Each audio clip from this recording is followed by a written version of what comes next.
दोस्तों एक बार फिर से आपका एनएससी फिजिक्स क्लास में वेलकम है, स्वागत है। आज आप रेडियो एक्टिविटी से रिलेटेड बहुत ही इंपॉर्टेंट शॉर्ट लॉन्ग ऑब्जेक्टिव ये सारे क्वेश्चंस देखने जा रहे हैं। पिछले लेक्चर में रेडियो एक्टिविटी बताया गया था। इनकी जो खोज करता है, डिस्कवरर है, वो हेनरी बैक्यूरेल है। रेडियो एक्टिविटी में होता क्या था, 3 रे निकलता था, अल्फा बीटा गामा, कंटिन्यूअस, कभी नहीं रुकता, दिन रात, जाड़ा गर्मी बरसात, हमेशा ये प्रोसेस चलता रहता है। इसके जो खोज करता है वो हेनरी बैक्यूरेल है। हेनरी बैक्यूरेल है। तो इसलिए इंपॉर्टेंट ऑब्जेक्टिव एक है कि most powerful radio active element क्या, सबसे ज्यादा शक्तिशाली चीज वो पोलोनियम है। Polonium is most powerful radio active element. Radio activity का खोज किसने किया था? हेनरी बैक्यूरेल ने किया था। इसका यूनिट क्या, किसमें इसको नापा जाता था? तो हर एक साइंटिस्ट ने जो काम किया उसके सम्मान में इसका यूनिट डाला गया है। एक तो बैक्यूरेल है, क्यूबी है, रदरफोर्ड है, डिसइंटीग्रेशन पर सेकंड, ये सारे यूनिट्स हैं। रेडियोएक्टिविटी मेजरिंग डिवाइस का नाम जीगर मूलर काउंटर होता है। जीगर मूलर काउंटर भी लोग पढ़ते हैं।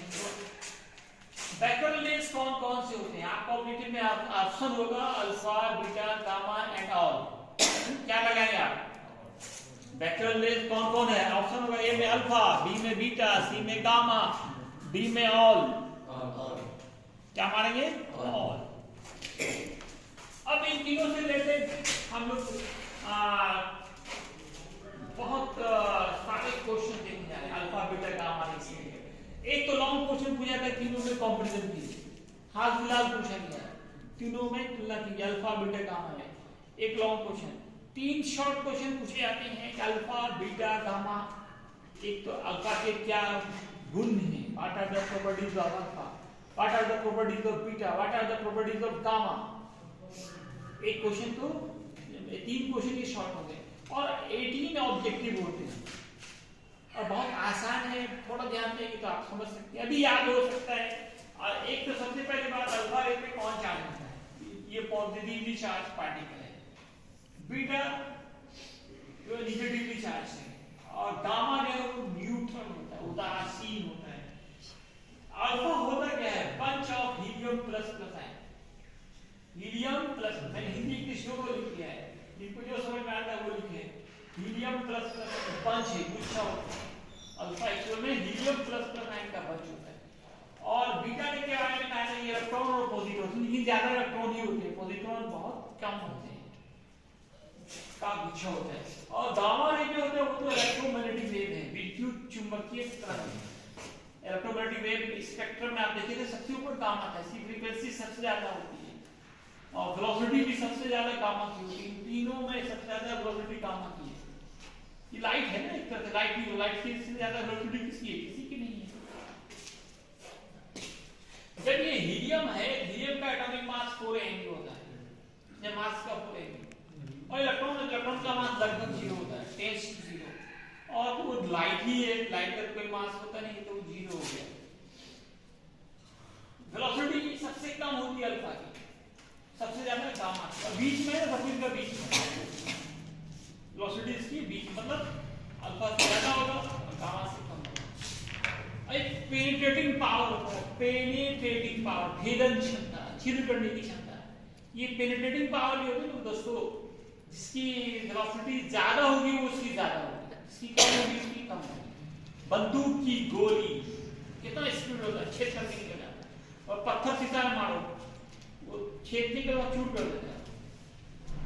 तो वेलोसिटी ज्यादा होगी, वेलोसिटी ज्यादा होगी, पेनिट्रेटिंग, पेनिट्रेट करना मतलब छेद करना, छिद्र करना, छिद्र करने की क्षमता। क्योंकि ये सबसे ज्यादा तेज चलता है तो पेनिट्रेटिंग पावर सबसे ज्यादा गामा होती है। ये सबसे स्लो है, इसकी पेनिट्रेटिंग पावर सबसे कम होगी। और बीटा के बीच में होगी। अब एक आयनन विभव, आयोनाइजेशन पोटेंशियल, इसको आप समझो सकते हो। अभी आप समझे कि डिस्टर्ब करने की क्या कैपेसिटी होती है। कोई अपना शांत से उसको जाके डिस्टर्ब कर दिया, तो डिस्टर्ब जो सबसे ज्यादा कौन करता है? जो चीज तेज चलती है या जो चीज धीरे चलती है? जो चीज धीरे चलती है। रोड पे बैक गाड़ी, ठेला गाड़ी ज्यादा डिस्टर्ब करता है, बाइक वाला इतना डिस्टर्ब नहीं करता, आपको निकल गया साइड से, है कि नहीं? तो वेलोसिटी कम होगी, आयरन ग्रो ज्यादा होगा, सबसे ज्यादा आयरन ग्रो अल्फा का की वेलोसिटी सबसे कम हो रही है और गामा की सबसे कम हो रही है। वो डिस्टर्ब नहीं करता, सीधा निकल जाता है। अभी बीच में है तो डिस्टर्ब करते हैं, बीच में। अब लॉज ऑफ रेडियोएक्टिविटी, अगला टॉपिक हमारा लॉज ऑफ रेडियोएक्टिविटी है। इसके भी 4 नियम है। सबसे पहले मैं पहला नियम दिखा रहा हूँ। वो पहला नियम जो है वो लॉ ऑफ डिसइंटीग्रेशन भी कहलाता है। डिसइंटीग्रेशन का मतलब लॉस होता है, इंटीग्रेशन का मतलब आप पढ़े थे कि छोटा को बड़ा करना, और इंटीग्रेशन का उल्टा डिसइंटीग्रेशन, ये उल्टा करेगा, बड़ा को छोटा करेगा। तो रेट ऑफ डिसइंटीग्रेशन क्या है? इकाई समय में जो डिसइंटीग्रेशन dn/dt लिखते हैं रेट ऑफ डिसइंटीग्रेशन। इनका ये कहना था कि रेट ऑफ डिसइंटीग्रेशन जो होता है वह किसी क्षण उपस्थित नंबर ऑफ एटम्स के डायरेक्टली प्रोपोर्शनल होता है। The rate of disintegration is directly proportional to the number of atoms present at any moment.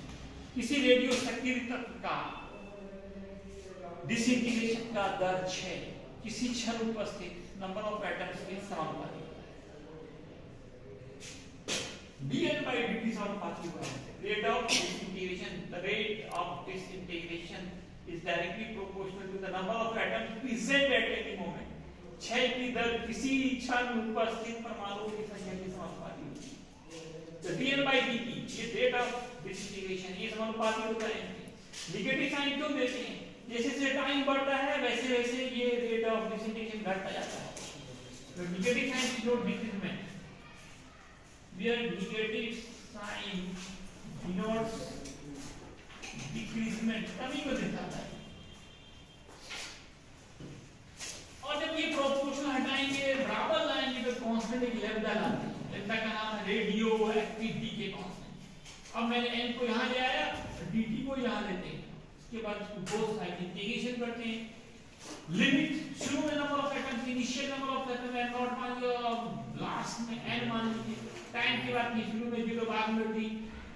Integration of dn/n ln होता है, नेचुरल लॉग n लैम्डा बार dt का d होगा, फिर upper limit minus lower limit. अब minus common लीजिए, ये minus plus होगा, plus minus होगा, लैम्डा माइनस हटाइए, अब log m माइनस log n, log m/n तो लैम्डा d। ये इक्वेशन हुआ रेडियोएक्टिविटी का इक्वेशन। इसी पर देखिए आपको याद होगा integration of dx by x is ln x natural log x। तो dn/n ln n हो गया, लैम्डा बाहर गया, dt का इंटीग्रेशन d हुआ। फिर अपर लिमिट बैठाते हैं माइनस लोअर लिमिट। लॉग को दो बार लिखना है, एक बार ऊपर वाले के साथ एक बार नीचे वाले के साथ। यहाँ भी t का upper limit minus lower limit. अब माइनस को हटाना है हमको, यहाँ से माइनस कॉमन लीजिए, माइनस कॉमन लेंगे तो माइनस वाला प्लस होगा, प्लस वाला माइनस होगा। अब लॉग का फॉर्म बैठाइए, log m माइनस log n, log m/n, log n not by एक लॉग लिख करके n नॉट बाय n की जगह लैम्डा d लिखिए। अब इसको नेचुरल लॉग को जनरल लॉग में कन्वर्ट करना है। दोनों में बेस का अंतर होता है, ln का बेस स्मॉल ही होता है, log का बेस 10 होता है। इसमें बदलेगा तो 2.3033 गुना करेंगे। अब n नॉट बाय n लिखना है, यहां से ये निकालते हैं, इसका बेस स्मॉल ही होता है, छुपा हुआ रहता है। सिर्फ n नॉट बाय n लिखेंगे ये बेस जाकर उधर बन जाएगा, ये पावर बन जाता है। लॉग के डेफिनेशन से ऐसा होता है। अब उल्टा करो, n बाय n नॉट करो, पावर उल्टा कर दो, प्लस है तो माइनस कर दो, n निकालो, n naught e to the power minus lambda d। Log question होता है कि इक्वेशन ऑफ रेडियोएक्टिविटी निकालिए। और ये केमिस्ट्री में भी किए हैं, ये अगाधा केमिस्ट्री में कहां किए हैं? कहां किए थे बोलो? First order reaction, first order reaction में ये काम कर चुके हैं। वहां भी बहुत इंपॉर्टेंट लॉन्ग क्वेश्चन और यहाँ भी दोनों जगह ये है ना सेम प्रोसेस हो चुका है केमिस्ट्री। तो ये फिजिक्स केमिस्ट्री 2 in 1 है ही, ये रेडियोएक्टिविटी दोनों के लिए माना जाता है। पूरा दिखा दीजिए। किसी को कोई डाउट हो तो कमेंट बॉक्स पे कमेंट करके पूछ सकते हैं। धन्यवाद।